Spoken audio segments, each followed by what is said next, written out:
You know, I want to apologize, but I'm always going to be late because that's a 2 to 6. By the time I can find it.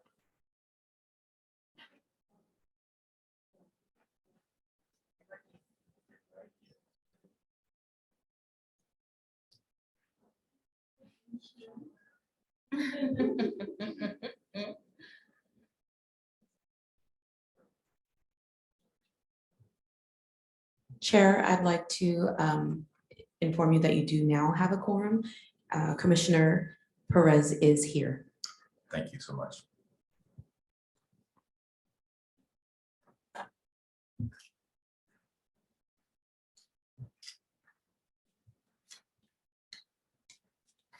Now that we have a quorum, we can begin our meeting, and we have a roll call has been taken. The next call on our agenda is to review of the agenda. There are any items that arose after the 72-hour posted deadline. This is the point in the meeting where a vote may be taken to add items to the agenda. 2/3 majority vote is required. Is there anybody who has anything that they want to add to the agenda? No, Chair, no new items have come up.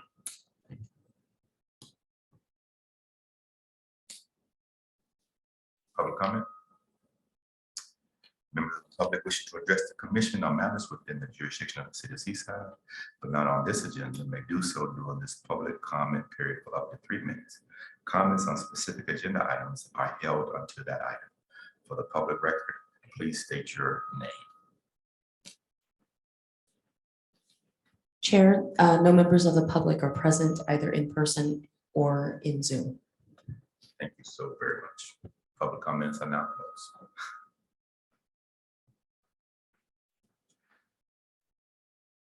Next item on the agenda is the approval of the minutes.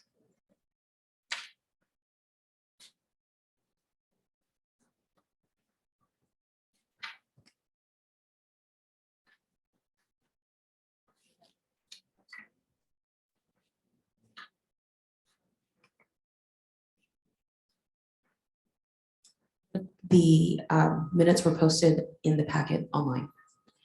Would you like me to bring them up on the screen? Please. Okay. Thank you.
Would you like me to move up to review any portion of it, or is everyone okay with that? Okay. Or you may call for a motion I have to a approve the motion minutes. to approve the minutes from our last meeting. A motion to approve the minutes? Second. It's been moved and second to approve the minutes. All in favor? Aye. Aye. Minutes are approved.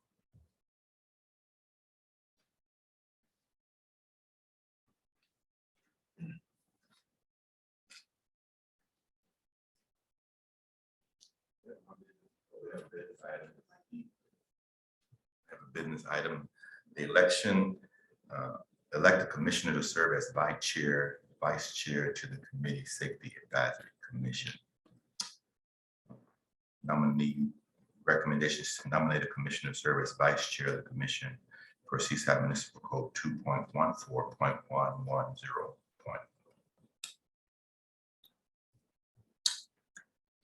Good evening, Safety Commission. I am Dominique Davis, City Clerk, and I'm here to present this item to you to elect the commissioner to serve as the Vice Chair of the Community Safety Advisory Committee. So per the Seaside Municipal Code, in the section stated 2.14.110, it does indicate that each advisory body to the City Council must elect a vice chair. The chair is typically appointed by the mayor when the commission is created. And so since you have a chair already, the election of the officer does occur annually. So we are doing it now in order to establish that since it's a new commission getting started.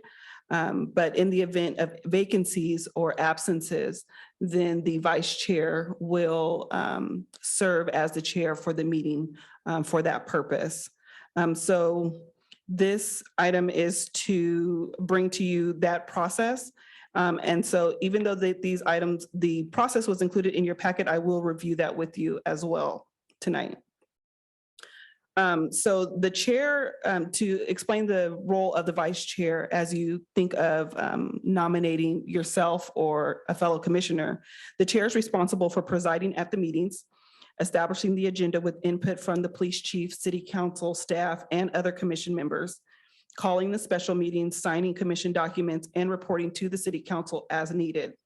And the chair may delegate the responsibility for the timely filing of minutes with the city clerk, to the staff liaison, or to the staff person who serves as that commission clerk. And so the vice chair would assume those chair duties in the event of their absent, and should also succeed the chair in the event that they vacate their office before their term is completed. And a new vice chair would then be elected at the next regular meeting if the chair were to vacate his office prior to the ending of his term. So currently the Community Safety Advisory Commission, each member has a term of 3 years. And so the election of the vice chair would serve in that capacity until the annual election or the reappointment of officers occur at the first meeting in 2024. And so for the process, as far as election of officers, standard procedure, I'll go over each step, but I'll be here to guide you as we go through those steps when you actually proceed with this item.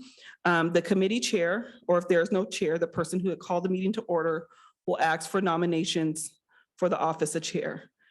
Any member of the committee may nominate him or herself or any other member of the committee, and no second is required for that nomination. Once the nominations are completed, the chair will close the nominations and announce the slate of the nominees. There will then be a vote taken on the nominees in the order in which they were nominated. So each voting member of the committee shall only have one vote, and the nominee that receives the votes from a majority of the members in attendance will be declared the winner of that vice chair seat. If no member receives a majority, then the process is then repeated, except in the event of a tie between two top vote getters, in which case a runoff shall be held and the winner shall assume the office of vice chair immediately. And then using the same procedure, a new chair would be selected to secure the election of vice chair if the chair vacates. So that gives you a lot of ifs, but basically what you need to do is nominate yourself or a fellow committee member. We figure out how many candidates we have. We take a vote on that. Everybody votes one time for one candidate. The majority wins. If there's a tie, then we'll break that tie with another vote, repeating that same process. Are there any questions? Yes, I have a question if you don't mind. Sure, A person's appointment to this board, to this commission is 3 years. that's correct. But if everybody was appointed in the same year, does that mean 3 years from now, you get a whole new commission, or are appointments staggered? I don't know, because I just started last month. So with the new commission, it is a unique circumstance because your terms will all end about the same time, but you weren't all appointed at the same day. So there were some, we have currently for this commission has a total of 11 seats. Only 9 have been seated. So the 3 who are coming on, their terms will end later than say your terms, depending on when you were appointed to the commission. Thank you. And everybody be notified when it's their, everybody should know pretty much when their term is up. Yes, you will receive a letter of notification from the city clerk's office regarding your term ending and as to whether your plans are to continue on the commission or not. Thank you. You're welcome. Are there any other questions? All right. Thank you. You'll take your vote now. Now nominations are open for vice chair. Well, I would like to nominate Ms. Thomas since she did a good job last week, or last meeting.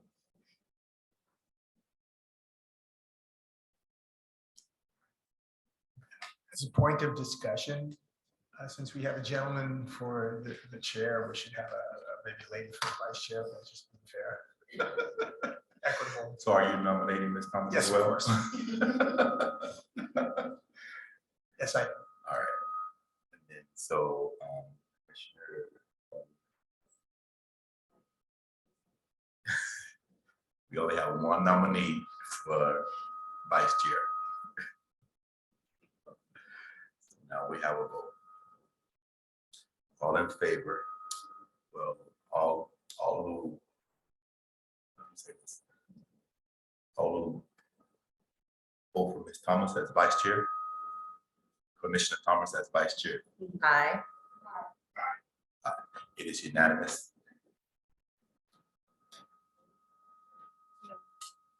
Yes, you have one vote. It is unanimous vote that Commissioner Thomas now is the vice chair of this committee.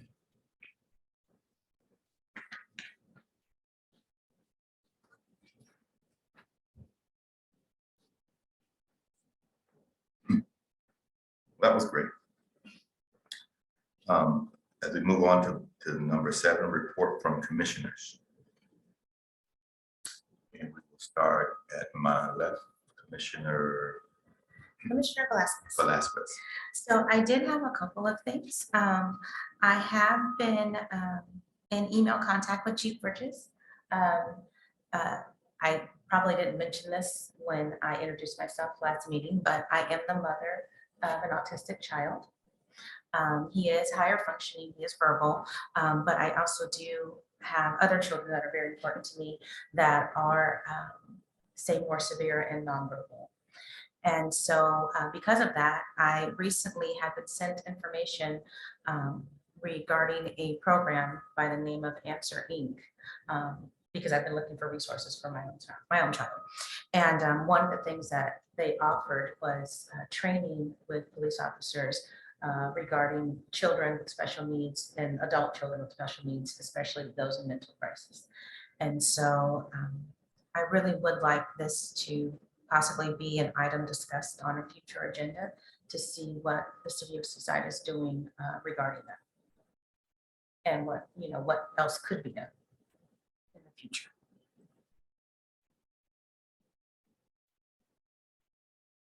That's my one item. Yeah, that's it.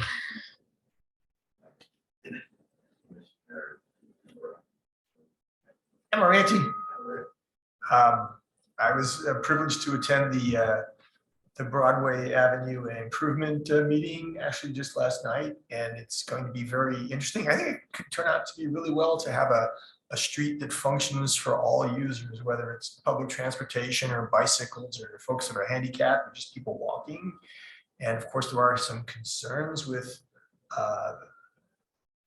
the school, MLK, School of the Arts being right there, and when kids would be getting dropped off and picked up, and right next to the school is the fire department. So what do you do if those guys have to go answer a call?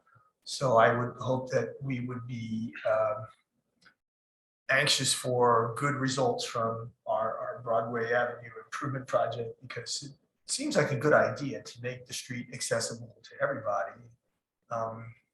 But, you know, there are gonna be times in the day when there are a whole bunch of people using that street and God forbid the fire trucks have to go out. It could be a mess. I hope that everybody's looking out for that. That's my report, sir. Chair Jones, I did forget something that I'm glad he, when he brought up MLK, it reminded me when I said I had a couple of things. There has been an ongoing issue, and I've actually, prior to becoming a part of the commission, I had contacted the mayor's office about it. It's regarding Fremont, the on-ramp going on to Highway 1. There is a left turning lane, two straight lanes.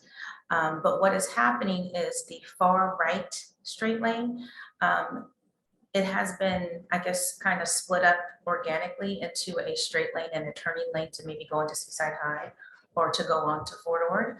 But what is happening is you'll have two cars at the light, and then when the light turns green to get onto the ramp, those two cars are literally fighting to get onto the ramp, possibly pushing another car off of the road.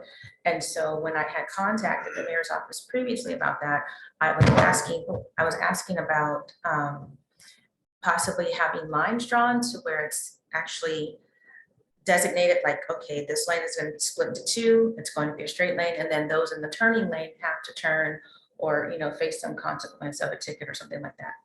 And so I don't know what happened with that, but I did want to bring it up again because I was almost ran off the road 2 days ago.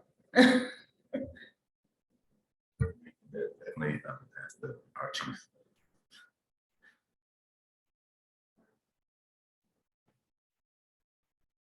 So I just have a little suggestion. I would like to ask Chief Borges, if every time we have a meeting once a month, could you maybe invite a couple of the police officers to sit here? Maybe they don't have to stay the whole time, but I just think it would be really cool to have, for us to start getting acquainted, so to speak, with your staff. And I think the ones that we saw at that event on, what was it, Sunday?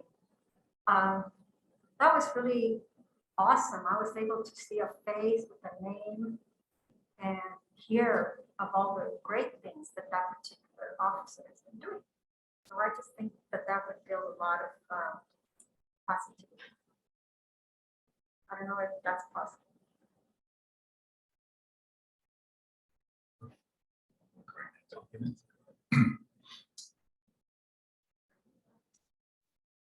I think I will the next. Yeah, I think we know all our comments or what we do, and then we kind of give them space. I think. Is that it? That's it. All right. Commissioner Thomas, Vice Chair. I don't actually have a report. I just want to make a comment in regards to the 2 citywide events that were held this month. And I want to commend our police department and our chief for 2 excellent events that were held, the 9/11 ceremony, and then this past Sunday with the victims ceremony, which was extremely poignant. I have attended a couple of events this year in the county. One was held in Salinas for the victims. And since I'm from Seaside, it was a little different than the one that I attended in Salinas. There were a ton of people there. But the ceremony on Sunday, I knew so many faces on the screen. And I know so many of the families. So it meant a lot to me that our city is doing so much work to sort of bring justice to a lot of the families that have been around here for years. So I just wanted to say congratulations to the police department, to you, and to you, Chief Borges, for a job well done. Thank you, commissioners, for your reports and for your questions and accommodations. I have no report. Just glad to be back and back on the board and back present with you all. All right, so that's our commissioner's report. Now we'll move into reports from staff. Thank Thank you, Chair and members of the commission. I'm Nick Borges, the Police Chief of Seaside Police Department. I just want to start off by kind of going over the intent of our commission and what we're doing since we're starting to grow and come together. I think it's important to always focus on the fundamental. So I have here the purpose and intent of what our commission is, and I'm just going to read this particular section.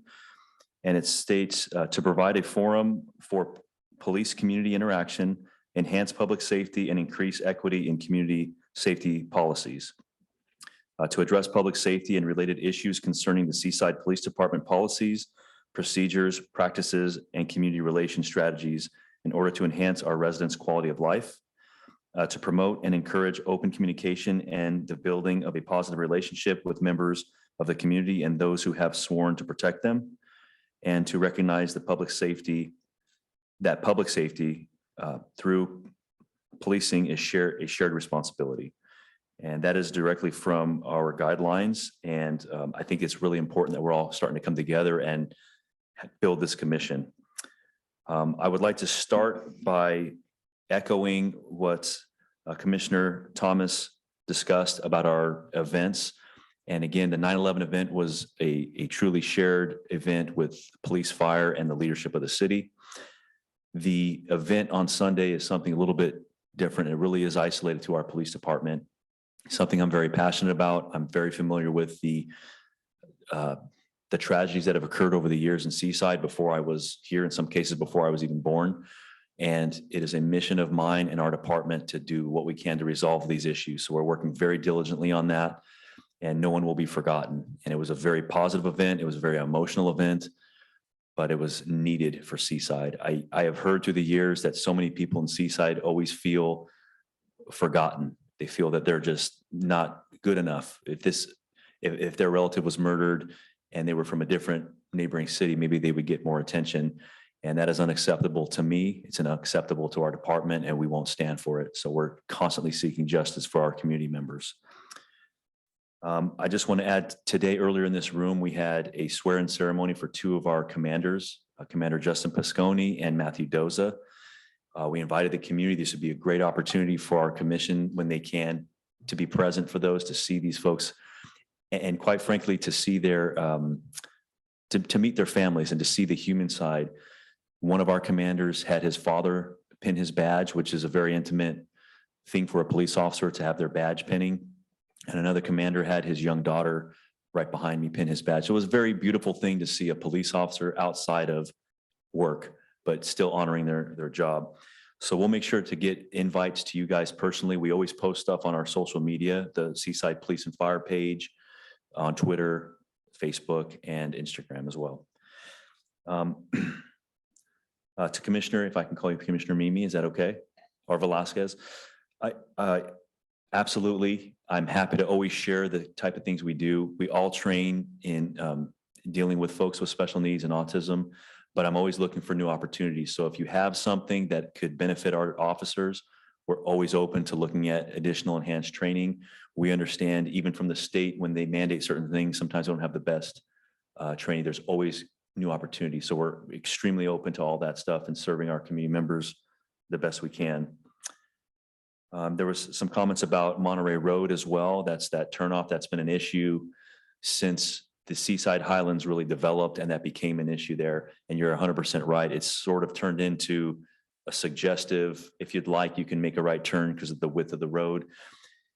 It's something that we need to work through our Traffic Advisory Commission, kind of separate from this, because the police department won't have the authority to put down lining. A lot of times we get calls saying, we have this issue with the stop sign. There should be a stop sign here.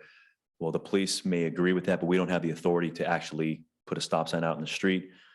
That's something that has to go through our Traffic Advisory Commission, which we will happily work. I sit on that commission as well. So it's important that I am aware of these issues. And 100% as it relates to having police officers attend these meetings, I will encourage that. I think we're still getting started and our officers are more than happy. They're pretty open, but I think that's something that I can certainly ask them to pop in and do it. But I think also at some of our community events are great opportunities to do it, because here we're a bit structured. This is wonderful, but at events you can really have good discussions with people offline and really get to know folks. And I think with that, oh, I have one other item. One of the things that we did or has been asked in previous meetings is, can we get a graph or some data on our police contacts and look at the demographics of our contacts? And we had some pretty good discussion. So I actually have this. I don't have copies, but I'm happy to pass this along.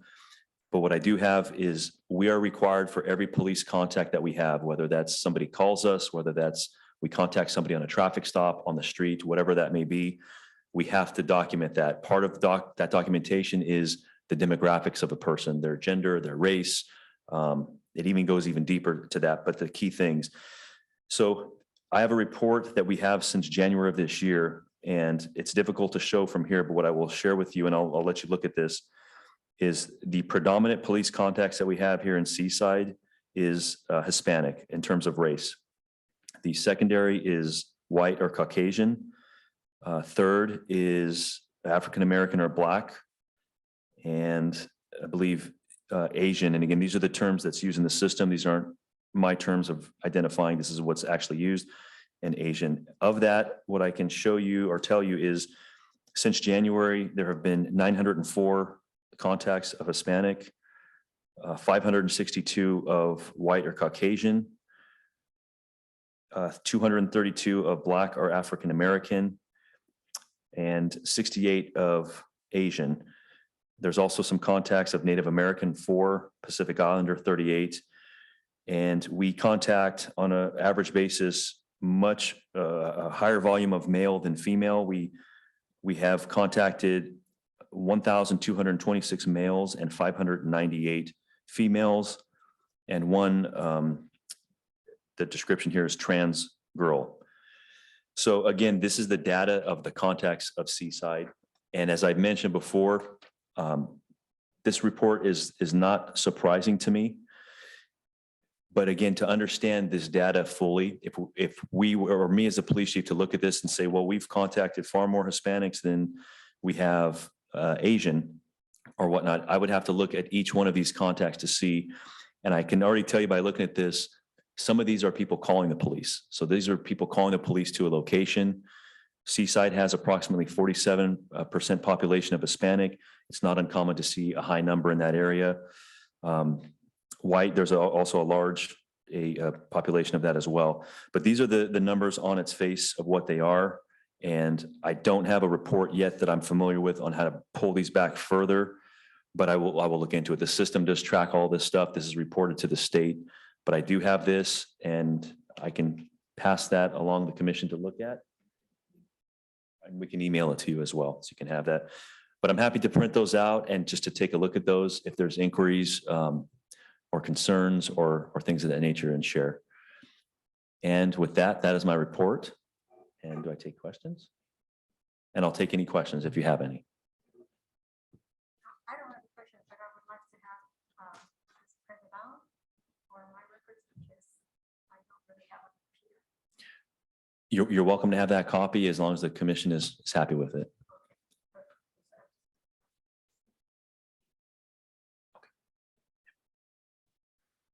And I just wanted to make a little point, and that is that according to the census, this pretty much falls right into the percentages, or yeah, the percentages of the population. So Native Americans being the smallest percentage of our population, fits in with this and so forth and so on. So it fits right into the percentage of our populations. I would agree, yeah.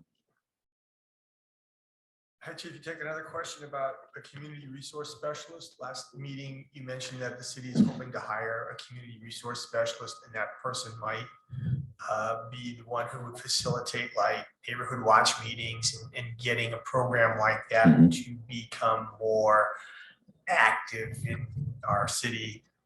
Can you give us an update? So we actually have 2 existing employees now that are assigned a variety of community-based things. They will be the ones already assigned. So we can start that pretty much whenever we would like to. We're hiring we're looking for a third one to fill that role. It would be easier to have a third one in that role because currently our animal control officer that we had left. So we don't have animal control right now. So our community resource, in addition to a lot of the things they've been doing in their day-to-day, they're also doing animal control work, which is pretty consuming. So we're waiting to hire a third one. I think that'd be the most appropriate time to start pursuing involvement with Neighborhood Watch. But I think their role would be very beneficial to be heavily engaged in the community. In fact, earlier today, CJ, one of our community resource specialists, we were out in the field. I came across a motorhome that was blocking Fremont Boulevard. It was having some mechanical issues. And he came up and he and I did everything we could to try to jumpstart this vehicle, wouldn't do it. And he and I helped the driver push a motorhome out of the roadway. So they're just available to assist us. Right after that, an officer had an arrest of someone who was being violent with another person. And the officer was able to maintain his status on the street and call over our community resource specialist to take over the arrest and transport this person to the Monterey County Jail. And that allows our officers to stay on the street and be available for emergency calls. So it's a vital position and we plan to fill that with at least one more. Correct. Correct.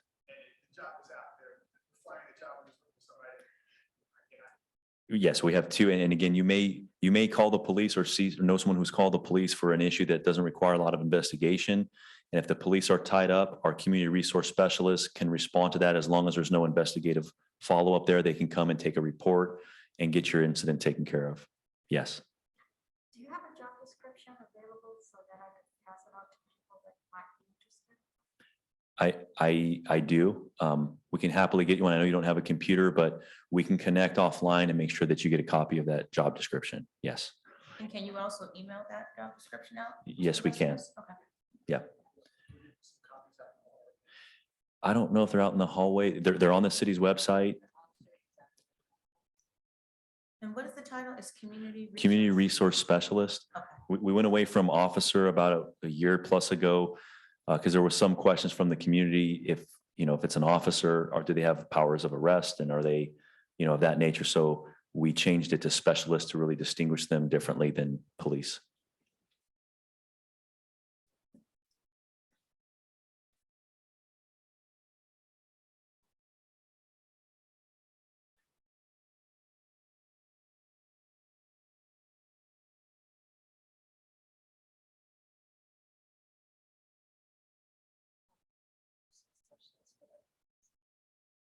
Okay. Okay.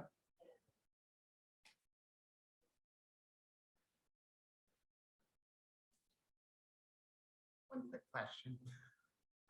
Driving around Seaside, there's a homeless gentleman that I've noticed on multiple occasions going up and down Broadway and on Fremont. He has like a caravan of shopping carts. I don't even know how he pulls this thing. It looks like 5 shopping carts tied together. I know you must know who I'm talking about. That's Kenny. Mhm. His name is Kenny. Mhm. Now, is the city doing something to help him or you know who I'm talking about? So I'll I do. let you take it from there. I would love to share some body cam footage that I have with him from a couple of weeks ago. I really like this young man. He's got a very unique story. He's the most respectful man you'd ever see. And what really drew me to him is some months back, maybe 6 or 8 months ago, I got a complaint from the city. A resident had called into the city and it came to me saying there's this gentleman has these carts and he's near cartoons in the alleyway near the Goodwill in the back alleyway. And he set up an entire camp essentially. And he had things, it looked like an office space or even a bedroom. And he has plants that he puts out and pictures and it's really interesting. So I went there and I thought, oh my goodness, this is going to take us weeks to get this cleaned up. And I asked Mr. Kenny if he could please help out and find another location, of course, always offering him resources. And he said, I'll be gone in 20 minutes. I said, well, you got all this stuff. He said, no, I'll be gone in 20 minutes. So I drove away and I said, I don't think you can do this in 20 minutes. He goes, I'll do it in 20.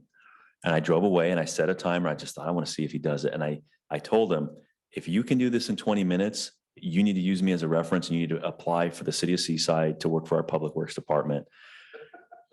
20 minutes, I couldn't find him and it was clean. There was no evidence of anyone ever occupying the space he was in. I wish that you could see it.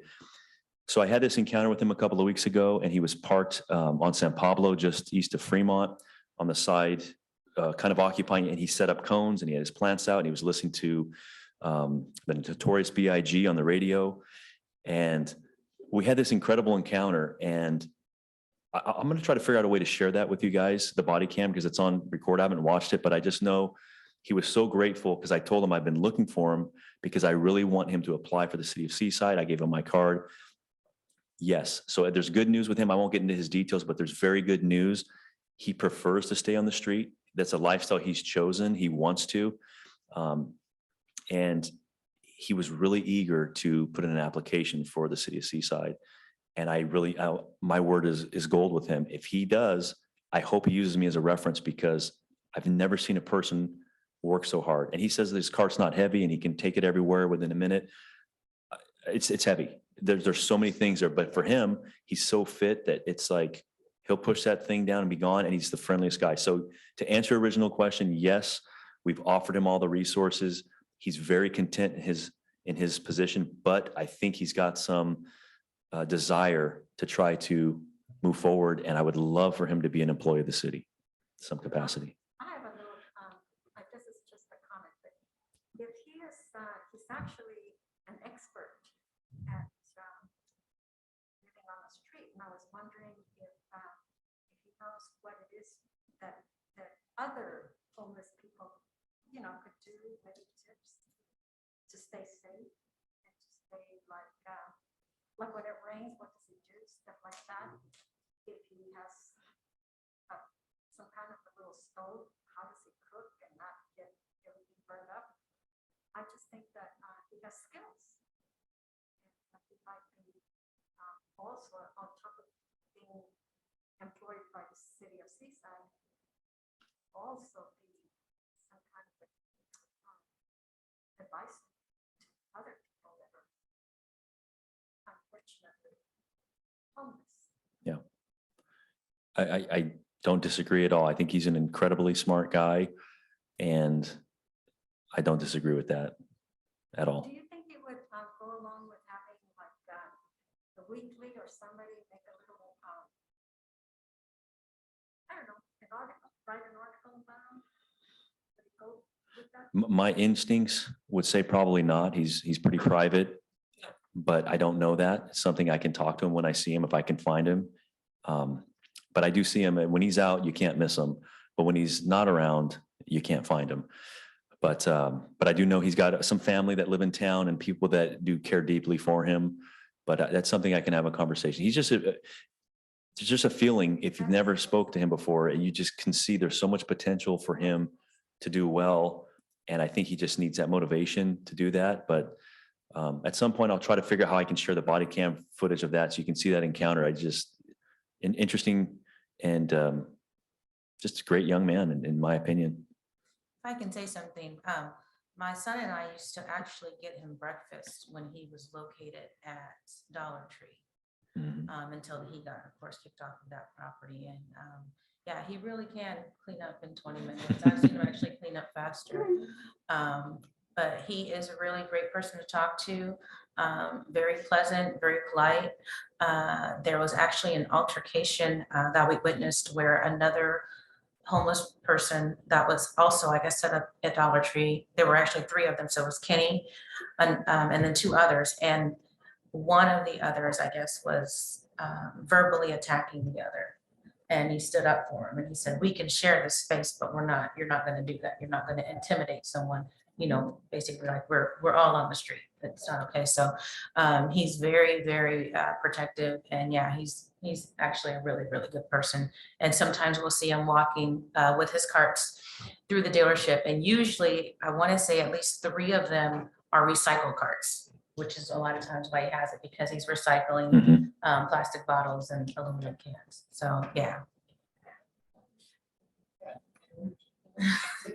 Yeah, but I do have a question though. I know at one time the city was implementing a program where they were giving homeowners, because I know my mother was contacted about our family home, where if you had a large enough lot, the city was offering some kind of grant to build, I guess, what's called like a mother-in-law studio or mother-in-law suite.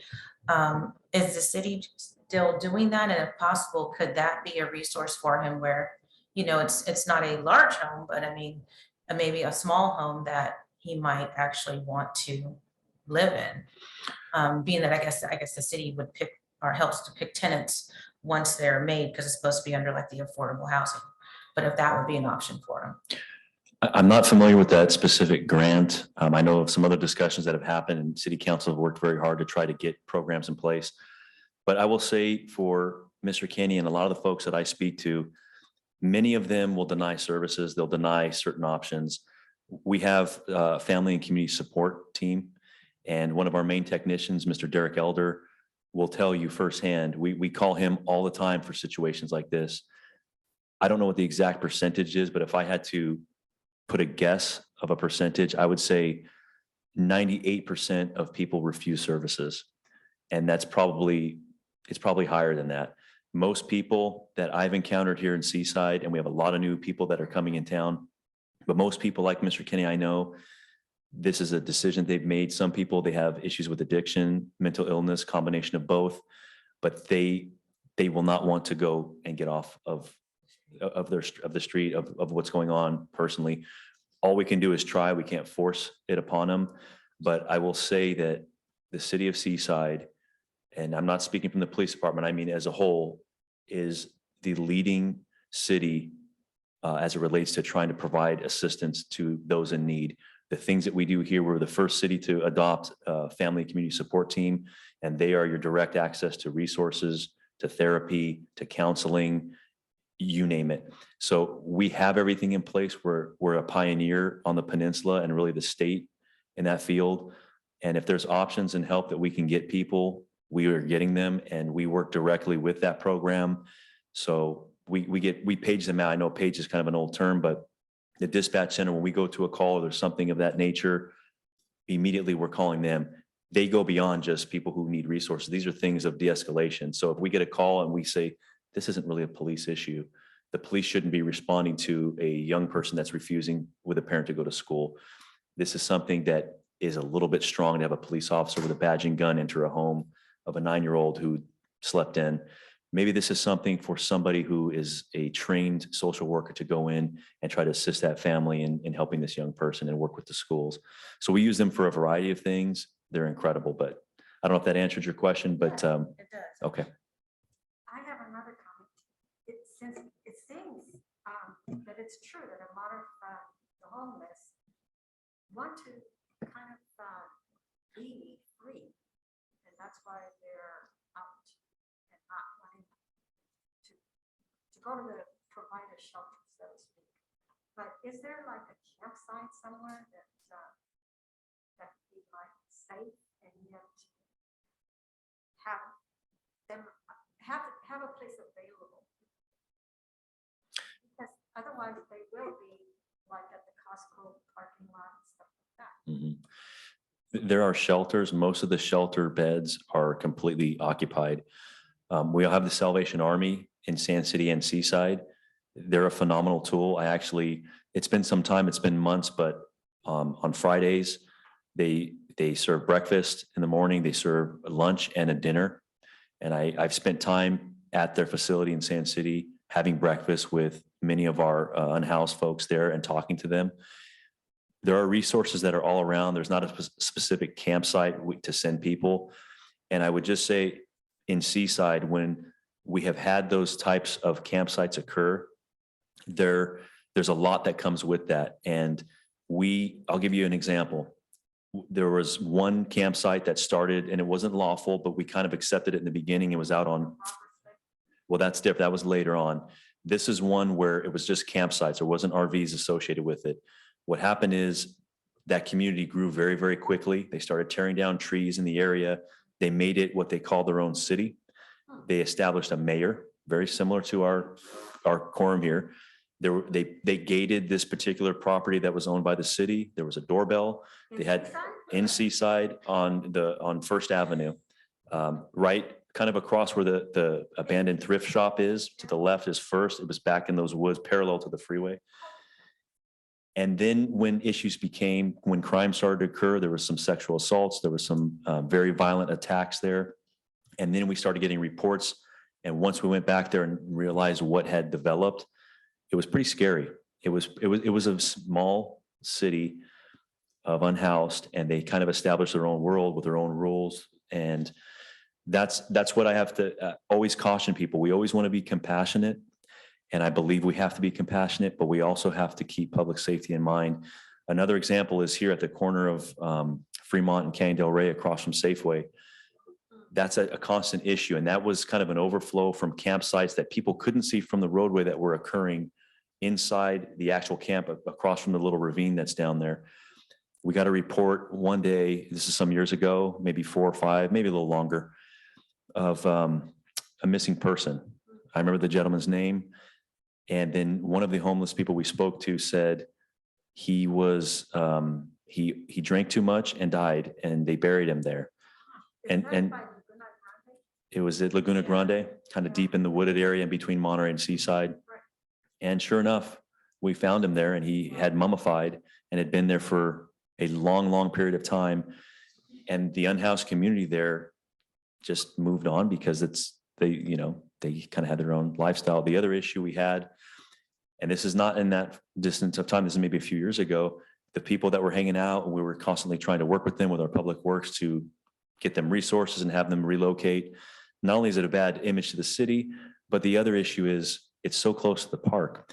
So what we're finding is needles, pipes, things like that in the playground area, because people don't stay in one spot, they move. So I don't know that a campsite in general is the right solution. I think really trying to change people's lives is the key, and it's really a challenge, but it's worth it. If we can change a few people's life, if we can bring Mr. Kinney to employment, to doing something where he feels he has purpose, he's going places. And that's the kind of motivation and inspiration I think we need to work on in addition to some of these resources. That sounds great. Chief, maybe somebody else can help me if you can. I really enjoyed what you read to us about the Community Safety Advisory Commission description, and maybe Ms. Davis wants to comment on this. I'm looking at the page here on active commissions, and I was wondering if what the chief had read could be put into the text here, if that was appropriate or not.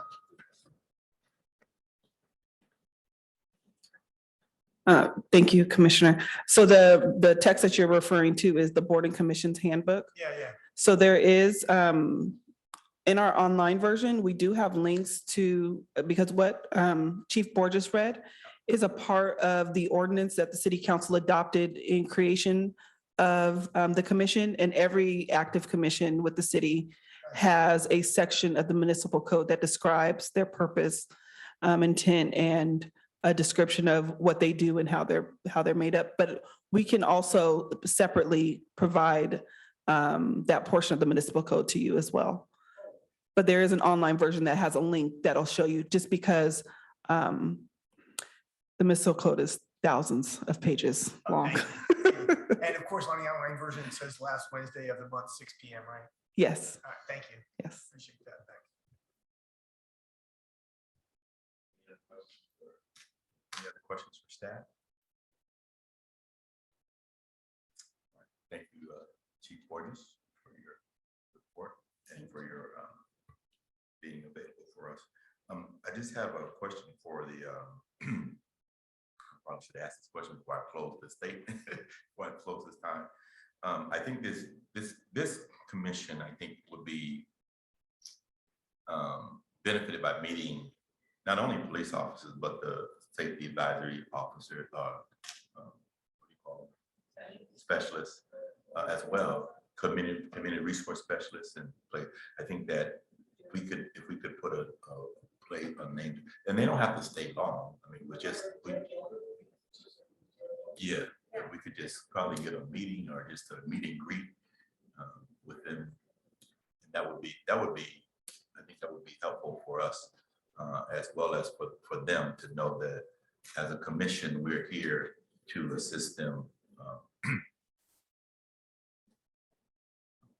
Thank you. Yes.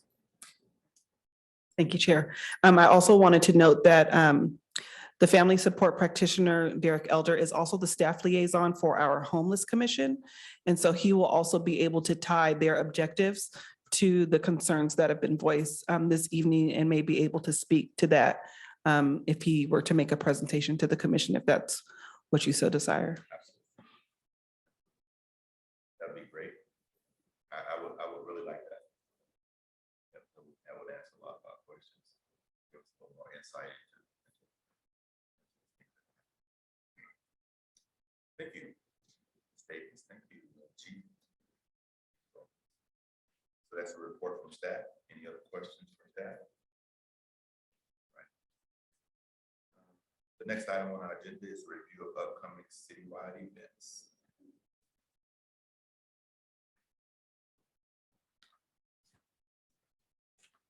Okay, Chair, so I'm actually going to be presenting a review of the upcoming citywide events that were announced at the September 15th council meeting.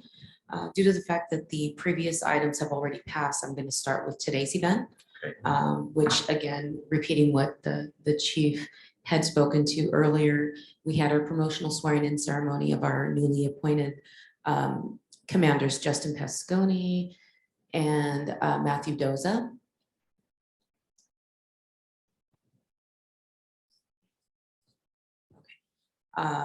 It appears that there are also free blood pressure screenings the first Friday of the month at Oldemeyer Center. We still have free compost buckets for food scraps available to our citizens, the city of Seaside. They're on either side of the City Hall counters. Looks like we have 3 Blue Zones Project approved restaurants in Seaside. And, I want to see okay. what the restaurants are. What's the name of them? Angelina's Bakery and Deli on Fremont Boulevard. We also have Tacos California Grill, 400 Palm Avenue, and then Del Monte Cafe, 1642 Del Monte. These are all not new, but they're. Well, no, that they are now Blue Zones Project approved.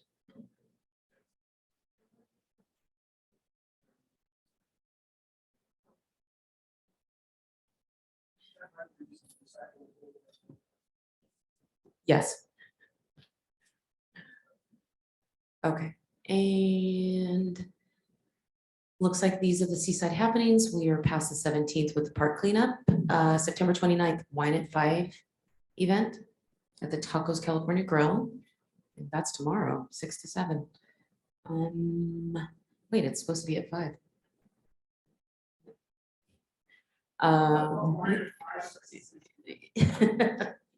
Thank you.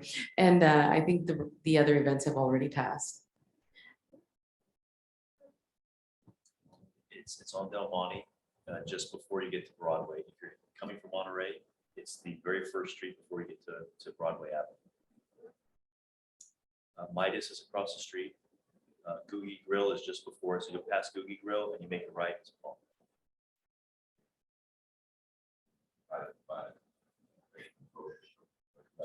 Exactly. West Side Market. Yep.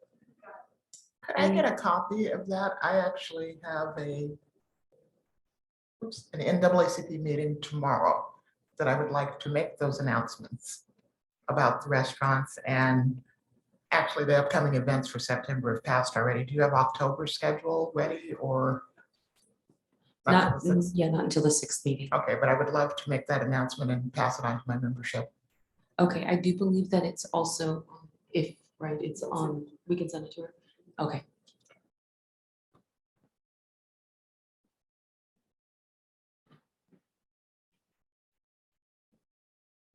I'm mind reading. That's it, Chair.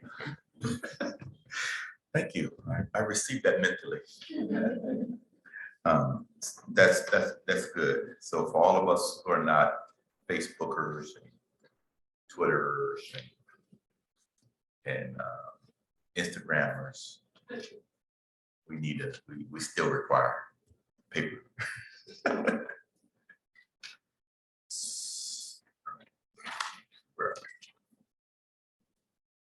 All right, so we've covered all of our agenda items, and our next item is item number 9. We call for a motion to adjourn.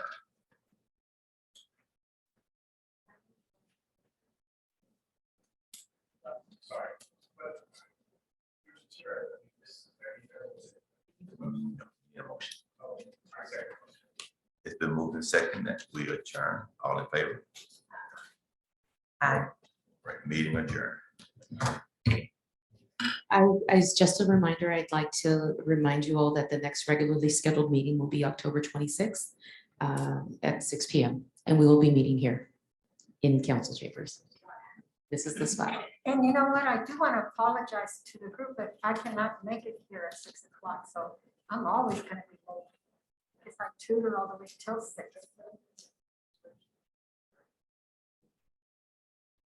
Well, I don't want you to move just for me. But we need it. 'Cause without-